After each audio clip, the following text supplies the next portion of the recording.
The first session today is Dr. Eric Larsen and Kelly Arford-Horne will be joining us along with the interns that are working the summer field season today at Fort Germanna, the Enchanted Castle site.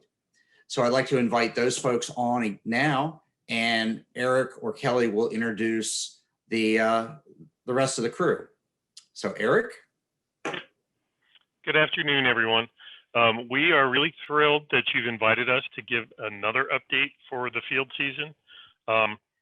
Let me just sort of give you, my name is Eric Larsen, for those of you who I've not met before. I'm the Director of Archaeology for the Germanna Foundation. Just a brief little history of what we've been doing. Since 2016, we've renewed excavations at the Enchanted Castle Fort Germanna site. We've partnered with, to do that, we've partnered with VCU in hosting a field school. In order to do that, we need more hands and more experience. So we asked each year to hire a seasonal staff, and many of that seasonal staff have taken the form of interns. The foundation has done a wonderful job in supporting those interns. We kind of want to take this opportunity now to have you able to talk to them directly, to have them explain what they're doing. And it's also just a great way to sort of share updates. So with that, I'm not going to speak very long today. I'm going to turn things over to Kelly Arford-Horne. Kelly joined us last year during the pandemic, and thank goodness she did. She's been a great addition to our project. And she today and now directs the field operations. So I'm going to turn it over to Kelly now and sit back and let you all enjoy. Well, my name is Kelly Arford-Horne, and I am the site director for the Fort Germanna Enchanted Castle Archaeological Site. I'm going to give you a brief update on our progress so far. Remember, we still have quite a bit of time left in our field season this year. So think of this as only the beginning of the discoveries that we will make this year. So Germanna Archaeology 2021 field season July update. First, I would like to introduce you to our amazing staff and interns for this summer. You just heard from Eric Larsen, our Director of Archaeology. Erica is our Assistant Site Director, and our interns are David, Mariana, Kayat, and Megan. And these are the amazing people you'll be hearing from during our session today. I'd also like to take a moment to acknowledge some of the people who have come out to support us with our excavations and with our public events. I don't have photos of everyone who's come out to help us, but you can see that the staff and interns, we don't do this alone, and we don't want to do this alone. We are thankful for all of these wonderful people who come out to support us with our events and our excavations. We are accepting volunteers for field work. You don't need any experience. You can just come out and spend the day with us. All you have to do is contact us and let us know you're interested, and we can get you out there digging. Okay, so if you are familiar with our excavations, you know that we have two main components to our site so far. They are Alexander Spotswood's Enchanted Castle Foundation that was constructed in 1720 and likely burned in 1750, and Fort Germanna, which was a palisaded fort constructed in 1714. Our goals for this season have been to find resources related to the fort. The University of Mary Washington excavated the Enchanted Castle Foundation, which is outlined in blue on this map, from the mid-1980s through the mid-1990s, and uncovered many amazing things, including this small feature marked by the two parallel red lines. That was located beneath the Enchanted Castle Foundation. That means it was there before the house was constructed and is likely related to Fort Germanna. You are going to hear me talk a lot about features. Cultural features are changes in the soil that are created by humans. These are signs we see in the soil of human activity and can be things like foundations, pits, post holes, any activity where a human may do something that will interrupt the natural soil layers in an area. So this assumption has been that this feature is part of the palisaded wall of the fort, which we know was 5-sided and was probably about 300 feet long on each side. So I'm sure you are all thinking what we did, that if this is a section of a wall that's 300 feet long, it should be easy enough for us to put in some test units that will intersect with that wall at some point. Well, you're about to see a bunch of little red X's pop up on the screen, and those are all of the places where we excavated, hoping to do just that. And guess what?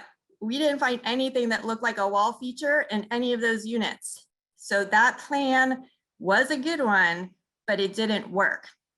And while we may put in a few more units close to that feature, we are generally changing our strategy when it comes to looking for features related to Fort Germanna. So let's talk about where we are digging now. Something we did early in the season was to complete an STP survey within the woods north of the Enchanted Castle Foundation. STPs are small holes about 1 foot in diameter and excavated on a grid about 50 feet apart. This is the first very basic step in testing an area to get a feel for the presence or the absence of cultural material, and can also provide information about the soils in an area. We excavated about 30 STPs, and almost all of them contained artifacts, which means there are resources there that we may want to investigate more at some point. This is great to know and adds tremendously to our knowledge about the site as a whole. Okay, so this map shows the 2 areas we are currently focusing our larger excavations on. The yellow squares are where we have open excavations right now. One great resource that we have this season that we have not had for any previous season is access to the field records from the University of Mary Washington excavations. That has really changed everything for us. We can now use those records to help guide our current excavations. And after looking through some of those records, we noticed that UMW had recorded some features that looked like post holes near the southwest dependency of the Enchanted Castle.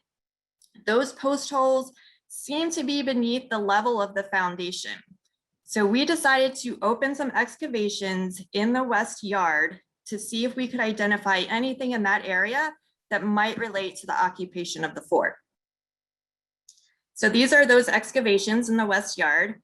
The best thing we have found so far is a trench feature in this unit here.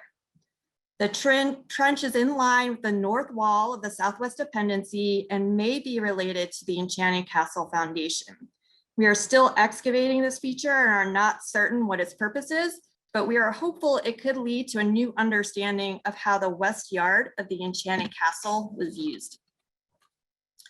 The next area where we are focusing our excavations is on the terrace in the southern portion of the site. If you kept up with our excavations last year, you'll know that we first opened these units last season, and we found some significant features that we were not able to fully explore at that time. We have reopened those units this year, and I'm especially excited about a feature within a feature. Our excavations for that are centered around this unit here. Okay, so last year we had begun to uncover a large rectangular feature that we thought we had a southern and eastern boundary for.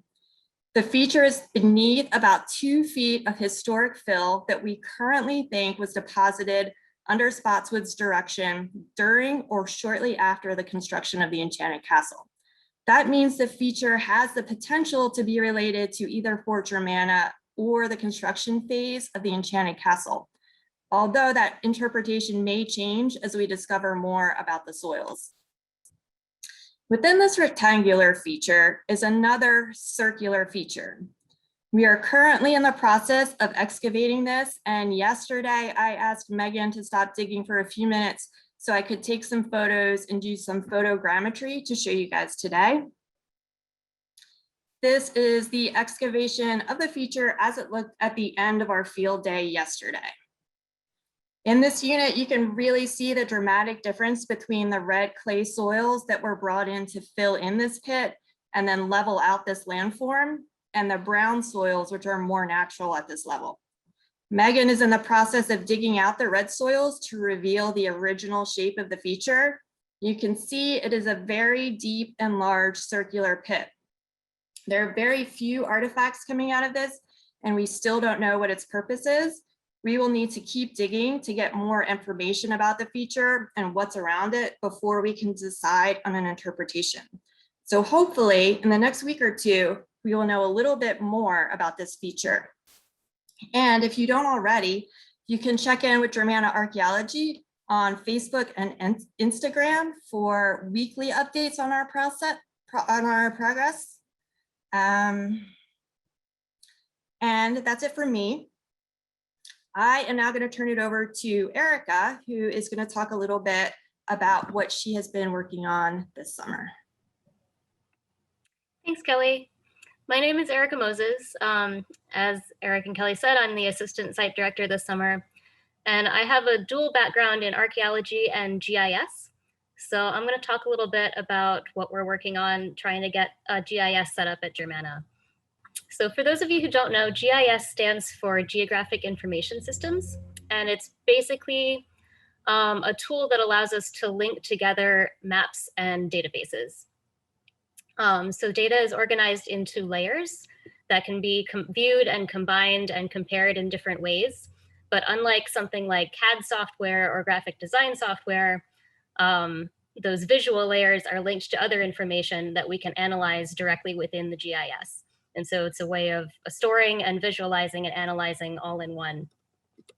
And this is really useful to archaeologists for a number of reasons. Archaeologists have always relied on maps as a way of recording where we're digging and what we're finding there, and then of sharing that with other people. And we still do a lot of that by hand in the field, but then we can bring that information into a GIS and use that to, to put that together with things like our artifact catalog, with models of the terrain where we're digging, with historic maps or old aerial photos that we want to compare to what we're finding in the ground. And we can use that for various kinds of analysis. We can look at things like artifact distributions or soil distributions, and even more advanced analysis, like looking at where things are located in the landscape would have affected how people moved through a landscape, or how visibility worked within a site, so that we can really start to get at questions about what life was like in these places in the past. So just as an example of a very basic type of analysis we can do in GIS, Kelly was just telling you guys about our shovel test survey in the North Woods area, just north of the Enchanted Castle. So in this image, each of those dots represents one of the holes that we dug.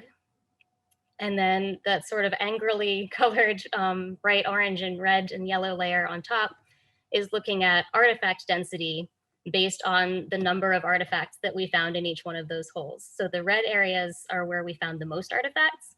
The yellow areas are where we found fewer artifacts. And so this is just a very preliminary one of these distribution maps, but this is something that we can refine later once the artifacts are cataloged, and we can make more layers like this for example, different artifact types or artifacts from different time periods. And then we can compare those and overlay them with each other and compare them with other information that we might have, like the types of soils that we found or the depths of the STPs. This is a way to help us sort of understand what was going on back there, where there may have been structures, where different activities could have been taking place. It helps us make sense of the landscape. And I think you can probably already see how that might also help to guide future excavation planning in terms of helping us see where we might want to explore further. So setting up a GIS at Germanna, in the very first step was to sort of take our site grid that we work on. You've probably seen from the maps that everything is in nice, neat squares, and that's so that we can keep track of where things are. But we use an arbitrary grid system with our own coordinates, and we need to know how those correspond to real world latitude and longitude. So the bottom image on this screen is showing points on our grid out in the field that are marked And I went out and recorded those with a GPS unit so that we have both our own coordinates and also real world coordinates.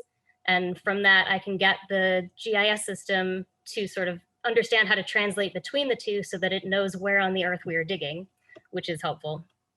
And beyond that, it's sort of a matter of gathering together all of the data that we already have that would be useful in a GIS and organizing it into GIS layers.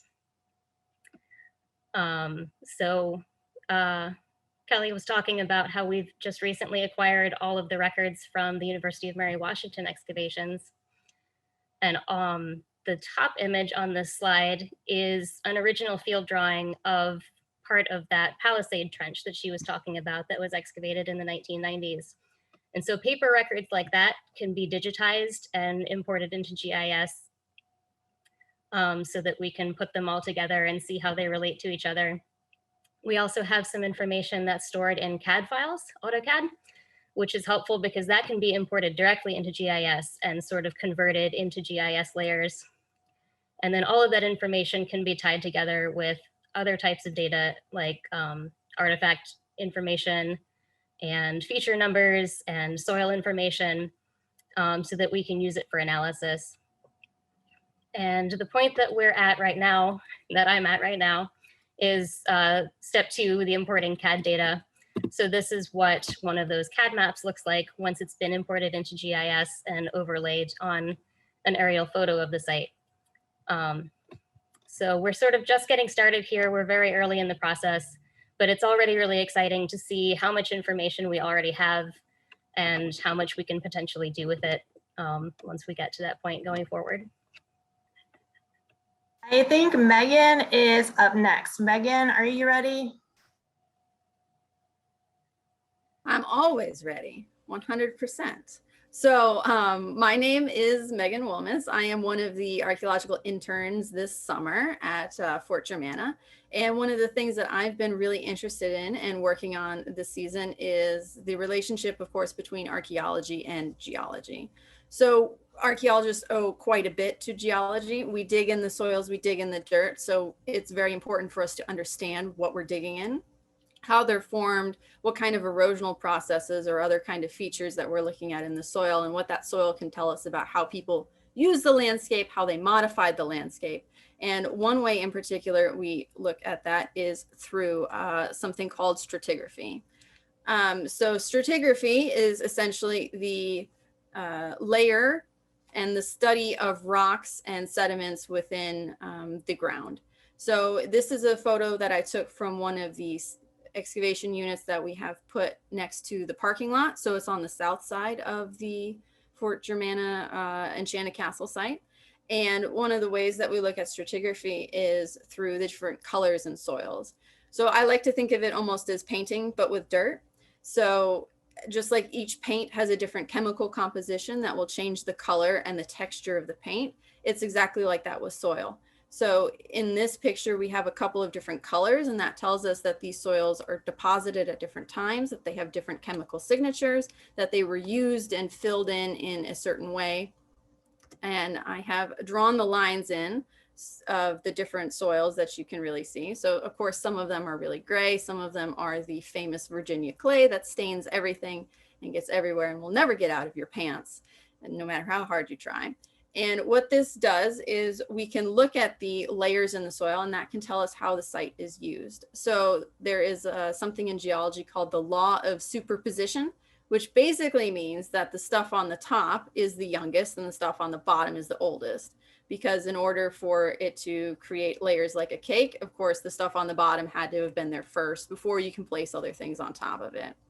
So one of the ways that we use stratigraphy, besides trying to figure out, what is a feature and what is not a feature, is something called relative dating. So just knowing the positions of the soil samples and the different layers in the rock isn't necessarily enough to tell us what age they are. We just know that one might be older than the other, but it's not something that we can go through and say, oh yes, this is 1714, the site of the fort.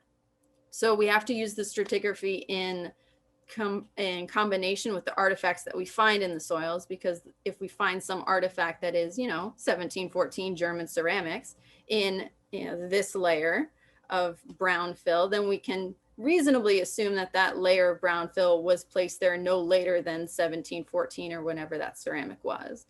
So one of the problems we've been coming into contact with, though, in the south part of the yard where I was working on, Kelly mentioned it earlier, that round feature within a feature is sometimes it's really hard to see the differences in the soil. And sometimes modern utilities and other things can impact the stratigraphy and therefore our understanding of the site. So in this picture, we have this brown area here, which is most likely a wonderful rodent burrow. We have a couple of gophers on the site who are not doing their best in keeping the stratigraphy in line with what we need it to be. So when stratigraphy is impacted by rodent burrows or someone digging a modern utility trench or something, that can really mess up how we are able to see the soil profiles and how then our interpretation of the site is going to change.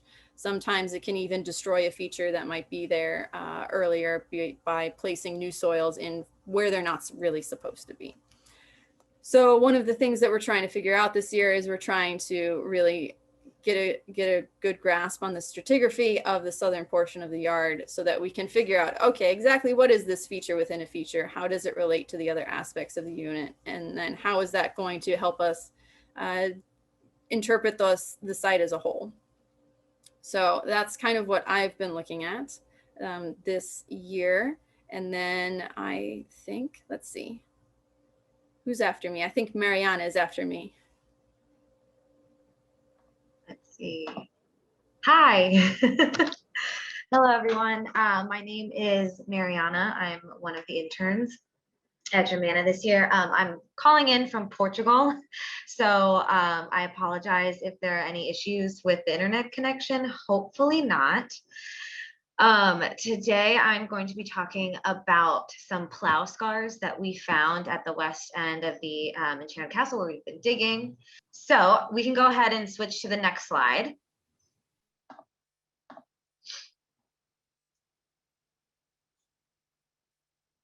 All right, so first let's go ahead and define plow scars. A plow scar is a mark made in the ground by the uneven movement of a plow through the soil.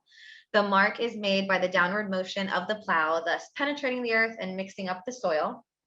Because the plow moves the dirt around, archaeologists can detect plow scars by a change in soil color or soil texture in the earth, kind of like how we can distinguish rodent burrows, like Megan just talked about.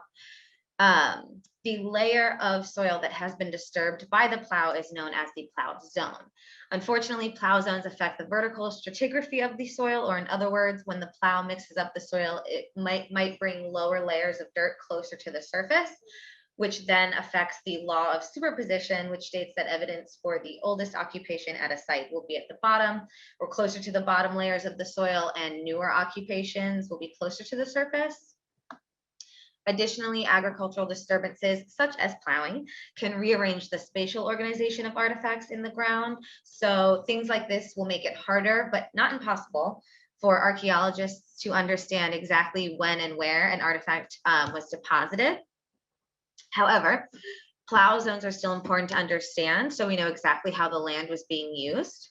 By understanding plow zones and plow scars and the distribution of objects around them, we can learn about activity areas, yard organizations, and in some cases, maybe even what types of crops were planted.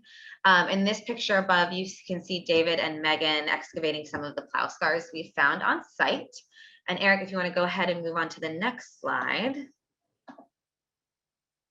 All right, so as we dug down into the A horizon layer of the first unit one of the first units that we opened up for this field season, my partner and I noticed soil changes that matched the description of plow scars. We had found linear features that ran diagonally from the northeast to southwest corners.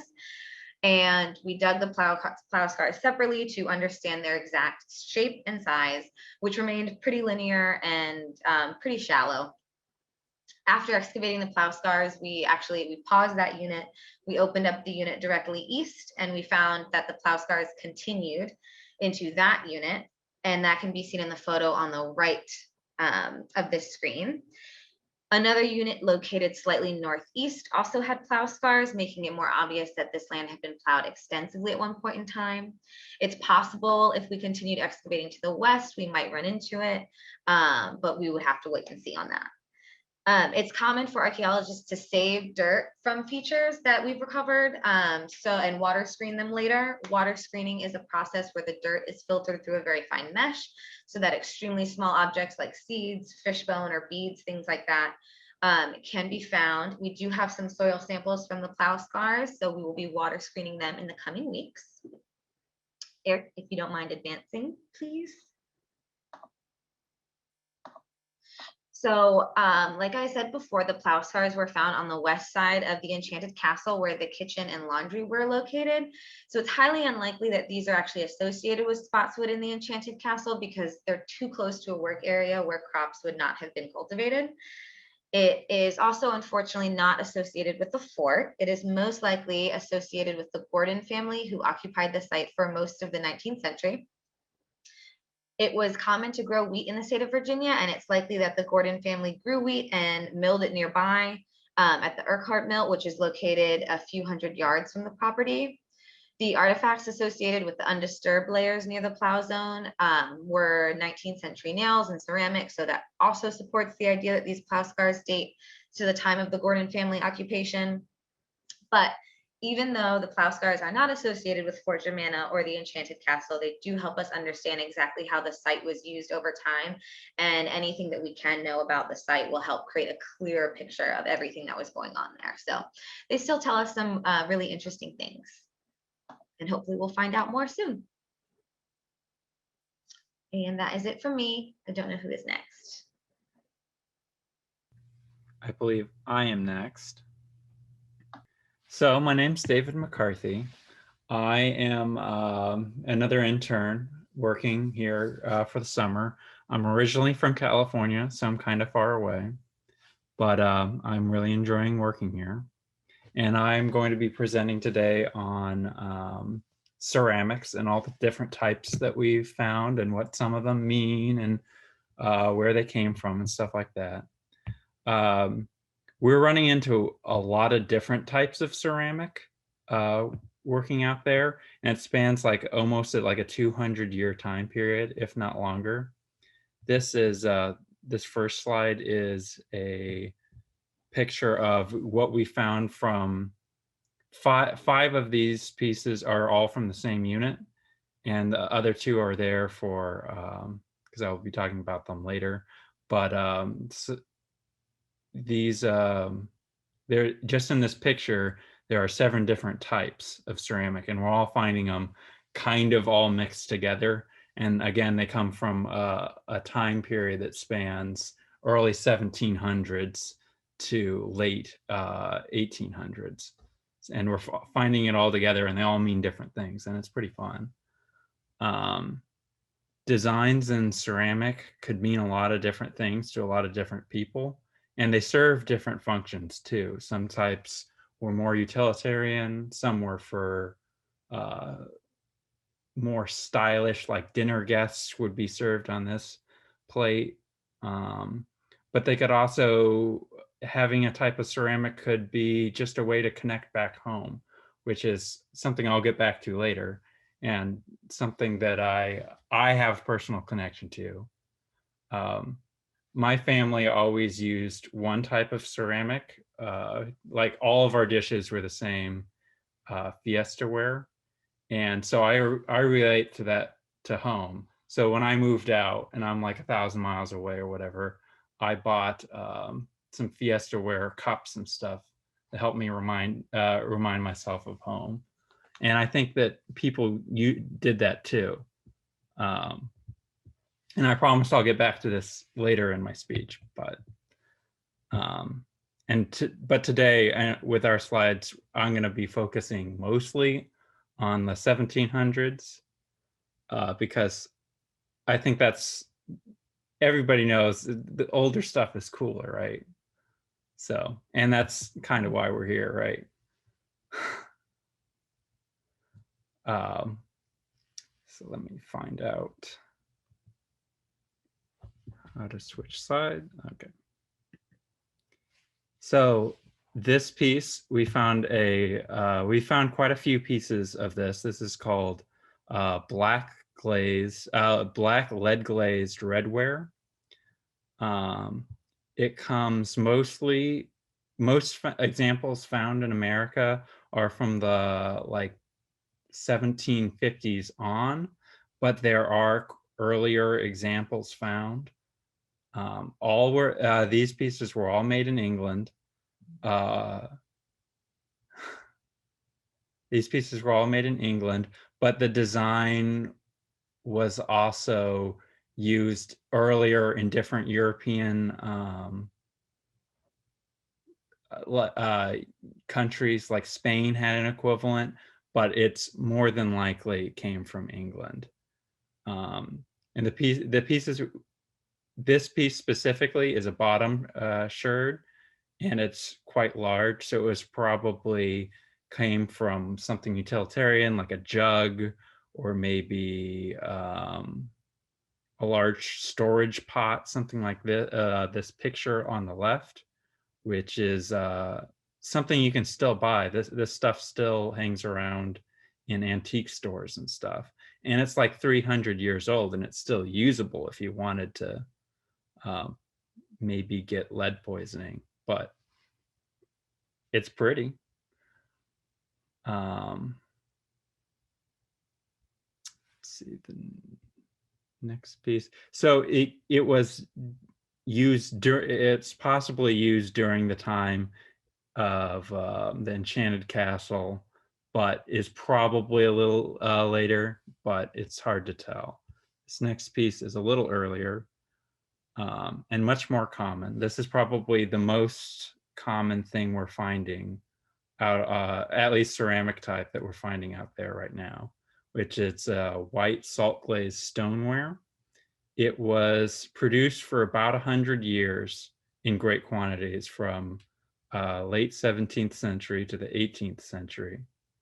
It was most popular during the 1720s to about 1785. So it really spans the period of time that we're most interested in Enchanted Castle and Fort Germanna itself. White salt glazed was used for a lot of things. It could be used for pretty much anything, but some of the things it was really known for were making sturdy mugs and jugs, like this on the right side here, which is a reconstruction of different shards from another archaeological site in Virginia. Our piece over here on the left is a lot dirtier, and I think it might be a little stain from that Virginia clay again. It gets everywhere. It's hard to get out.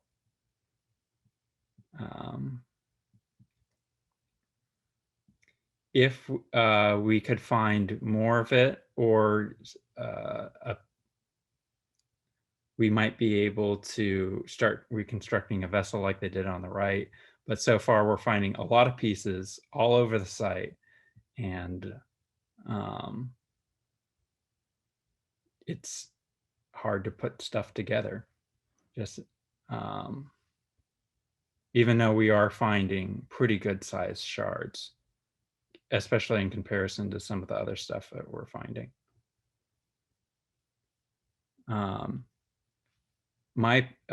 Ironically, I just learned more about this myself, but in my kitchen back home, we have some salt glazed stoneware that has a certain design on it.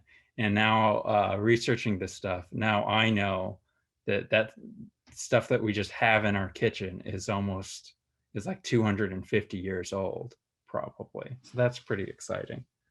And again, there's a lot of stuff, there's a lot of jugs and jars and stuff of this style that you can still find in antique stores, like the ones in Fredericksburg, if you ever want to do redecorating, historic redecorating. This is another type of salt glazed stoneware that we've recently found. This season, we found the first piece. on site. It's called Scratch Blue, which it's the salt glazed stoneware, but then before being fired, they scratch designs and patterns into the clay, and then they fill the scratches up with cobalt blue that leaves these distinct patterns. And I think it's very pretty.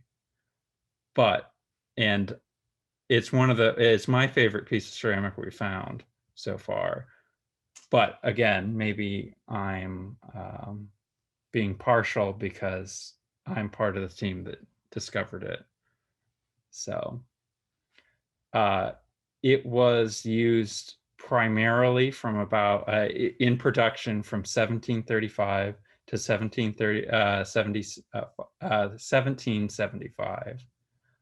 But these dates aren't concrete because there were some designs that were used earlier, and there have been pieces found earlier.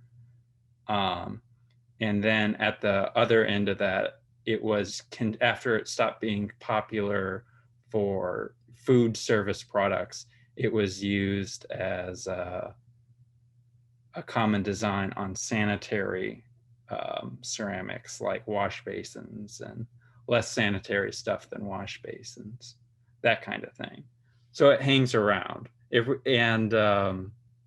were able to find more of it with more specific designs, we could even shrink that age date range even tighter, because over its production time, the designs that were used really changed. So you can say, if we found a piece with a swirl or something on it, we could say, oh, that was mostly popular between maybe a 20-year period of time.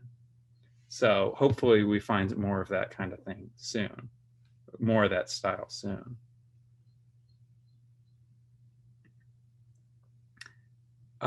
This is maybe one of the most exciting things that we have found, because it dates directly back to Germany. And we found very little pieces. It's this little shard that we have on the bottom left-hand side here. It's just a little piece that we found, but it was made in Germany. It's called Westerwald. It comes from this region of Germany that has been making pottery for. There's at the museum that has a collection of this, it says pottery has been made there since pre-Roman Celtic Germany, but it has at least been cataloged back to 1400s Germany, where it was producing pottery. And obviously the patterns and stuff, what's become popular and what wasn't, has changed dramatically over that time period. But here are some examples of 18th century Westerwald pottery.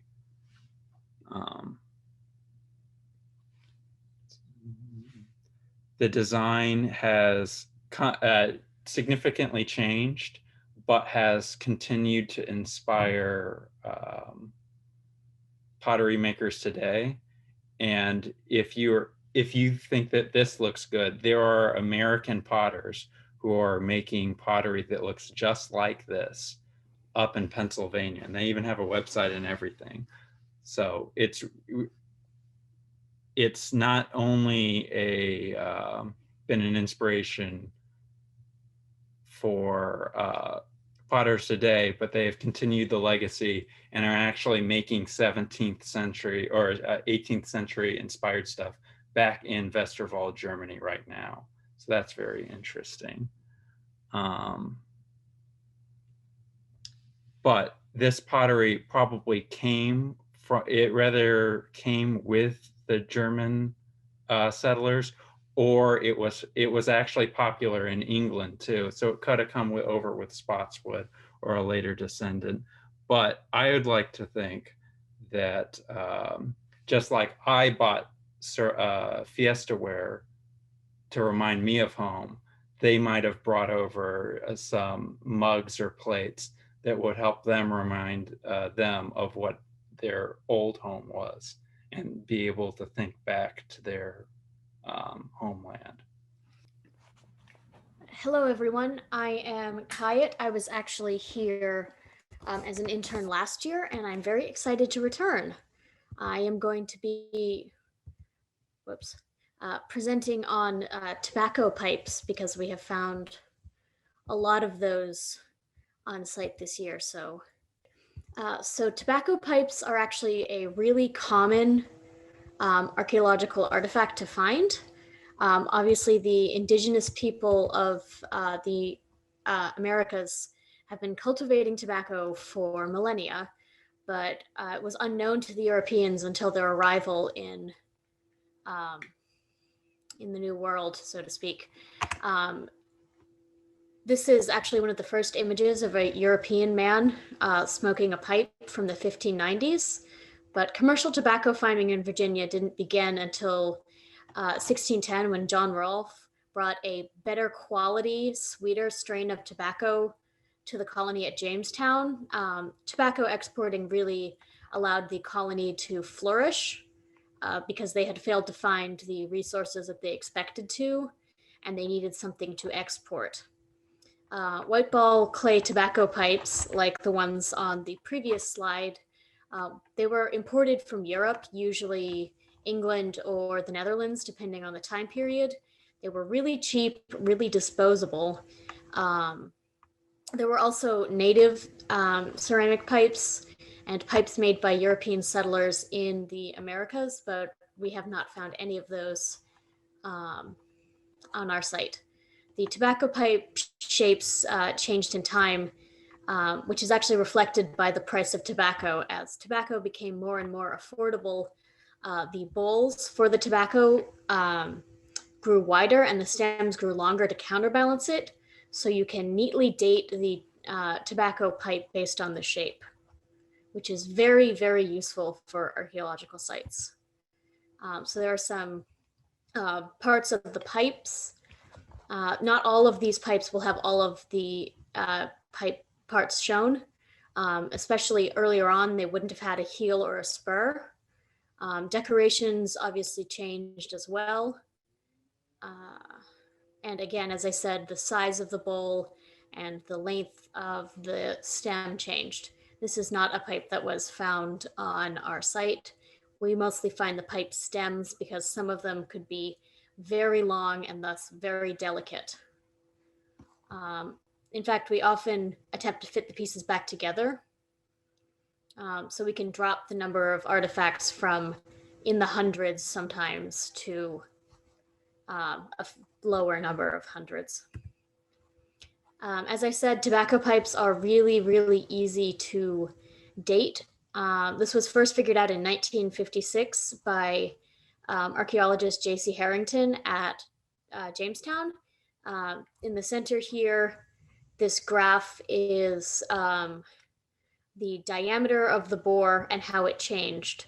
Amusingly, they are measured with drill bits, just like the kind that you use to put nails in the wall. And as time changes, the drill diameter changes in size as well. There are several formulae for pipe stem dating, some of which will produce an exact year, and some of which will produce a range, a year with plus or minus 20. And archaeologists often use several of those. If you're interested, you can see one of the formulas in this corner here with an explanation. This works best with a large sample size. You can also date tobacco pipes on other items, such as maker's marks and decorations. These marks were patented and used by individual pipe stem makers. So for instance, Llewellyn Evans of Bristol, England, used this specific design for his career that lasted 30 years.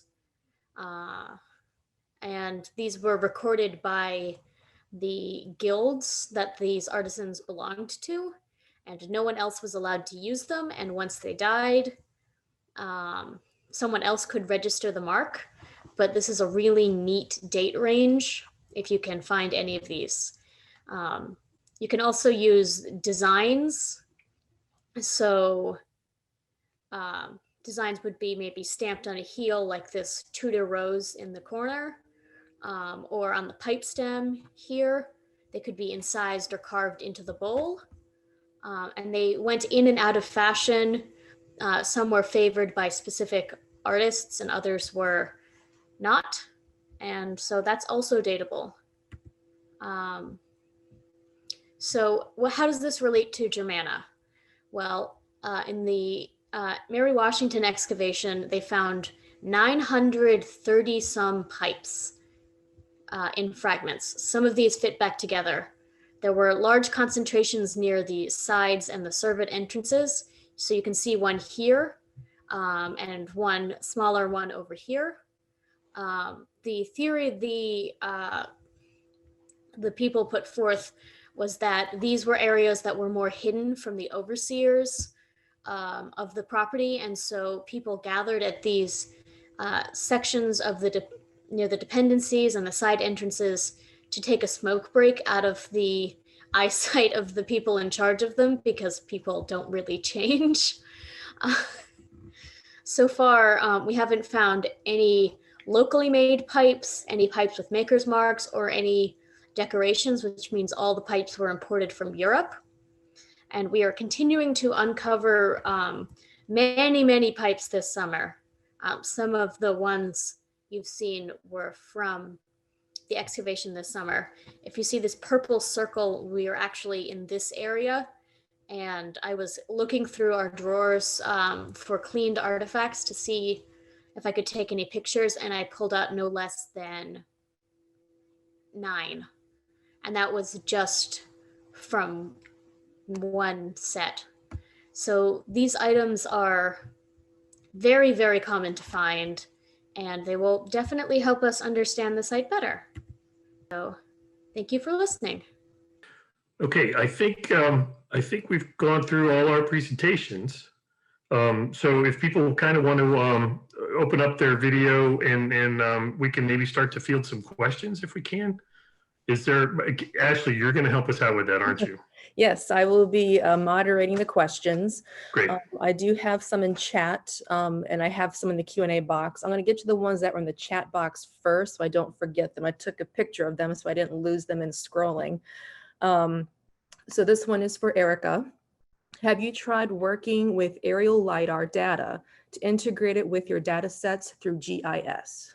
Yes, we have LiDAR data that's freely available from the USGS. That was actually in the backdrop of one of the screenshots in my presentation, but we do have that. So thank you for mentioning it. We are on it. Excellent. I have a couple questions for David. Of the ceramics you have found, are some likely to have been made in Virginia or transatlantic trade goods through British networks? I believe all the ones that I looked at have been, all the ones from the 17th century were made in England or Germany in that case. But I believe some of the later stuff that I haven't really looked at that much could have been made in or and around Virginia. But I think everything that I have looked at has been made overseas. Excellent, thank you. Another question for you, David. You traveled here from California in lieu of Michigan. What was it that brought you to Virginia from California? Well, I really like to travel, and Virginia has a lot to offer, and I had a job here. I thought it sounded very interesting. And I was mostly looking at stuff from the 1800s. Mm-hmm. So I like in some degree, older is cooler, right? So it would be. I won't argue with that. All right, thank you so much. I have a general question for anybody who'd like to answer it. We all love the red soil. Is the red soil in Virginia caused by iron deposits? And has an iron mine by the 1714 settlers been found? I could speak on the soil composition, but I don't know about the iron mine. I have no idea. So the color can be a couple of different things. Mostly when you see red, you think iron, and that is a good estimation. There is a high iron content in the soils around this area of Virginia, but the red could also be caused by something called oxidation. So when the soil is breaking down, it could be changing into a different color. So just because the color is red doesn't necessarily mean there is iron. In this case, it is true. Great, thank you. Yeah, as far as finding evidence of a site, I know that in some of the early survey work that they did, they found some piles, and there's been some back and forth as to whether or not those were trailing piles from them searching for iron, or whether or not that may have been some sort of earlier pre-colonial activity by the indigenous people living in the area. We have not gone ourselves to check that out and double check that. In fact, we've not even had time to sort of go and sort of see if we can find that same feature. And it actually I think it actually falls just beyond the line of our property. It's a great question. We hope we're going to learn more about this, but as of right now, we don't have a lot of evidence of the mining or of search for iron from that early period. Okay, great, thank you. Another question is, has the Germanna Foundation Archaeology Program investigated the cost to extract DNA from the pipe stems that have been discovered and recovered? My phone at home was ringing, so I kind of missed the question, but maybe is that one that I'm supposed to try and pick up? It's about the DNA in tobacco pipes, right? Yeah, if there's been any discussion of looking at the cost of extracting any of the DNA from those pipes, just to see what could be discovered. So there's a lot going on with that. It's still sort of early in the process, which means that it is probably a costly process. There's also a lot of discussion about the viability of the sampling from the pipes. Many of the pipes that we have in our collections were collected a long time ago, and the DNA have probably perhaps degraded. Mm-hmm. They are talking about processes, for example, how they reconstructed Neanderthal DNA. It's a way of taking pieces and sort of mending them together again. At this point, that's a sort of high cost thing, and we're kind of a small organization at this point. We would love to sort of move in that direction, but that's something I think it's not immediately within our grasp. Great, thank you. We have a question. Has the iron artifact that looked like the shaft of a key been cleaned, dated, or further identified? Was that a 2021 find or not? I do not remember finding an artifact that looked like a key this year or last year. That could have been something from previous years. We do have several keys in our collection.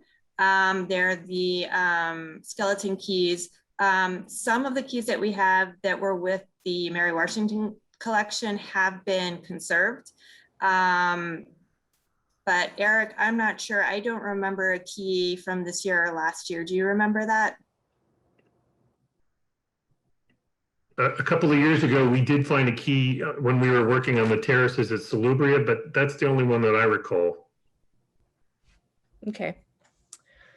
A question of what type of foundation for the fort are you looking for?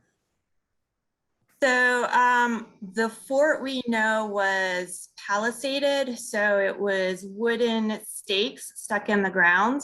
When I was showing you my presentation, there was what looked like that feature was a trench, and it looked like it had post holes stuck in it. So that is what we expect to find. A trench maybe a couple of feet wide, with soil stains that represent where stakes, wooden stakes, would have been. Okay, great, thank you. All right, I don't see any more questions coming in at this time. If anybody else does have a question for our archaeology team, you're more than welcome to reach out to them. I know Eric had put an email address in the chat box. You can put it back in there in case you have more questions.